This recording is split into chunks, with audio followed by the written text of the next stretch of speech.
কাছে কিংবা দূরে যে যেখান থেকে দেখছেন সবাইকে জানাই আন্তরিক শুভেচ্ছা ও অভিনন্দন।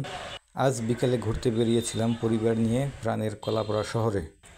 তো বাসা থেকে বেরিয়ে সরকারি মুজাহিরউদ্দিন বিশ্বাস কলেজের পিছন থেকে আমরা সামনের দিকে এগিয়ে গেলাম।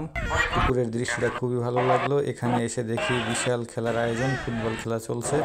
তো ফুটবল খেলা দেখতে দেখতে আমরা চলে গেলাম কলেজ গেটের একদম প্রধান ফটকের সামনে।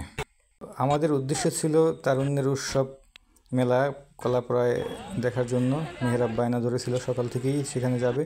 তো আমরা চলে যাচ্ছি তারুণ্যের উৎসব দেখার জন্য। তো আমরা ইতিমধ্যে এসে পড়েছি তারুণ্যের উৎসব কলাপাড়াতে। এখানে প্রত্যেকটা স্টল ঘুরে ঘুরে দেখছেন মেহেরাব, সাথে আছে তার ছোটো ভাই ইরাম, আর তাদের আম্মু আছে সাথে। আমি আছি তাদের পাশে সার্বক্ষণিক পাহারায়। মেহেরাব আর এরাম এক স্টল থেকে অন্য স্টলে ছুটাছুটি করছে। মেহেরাব একটি পিস্তল পছন্দ করেছিল, তাকে একটি পিস্তল কিনে দেওয়া হয়েছে।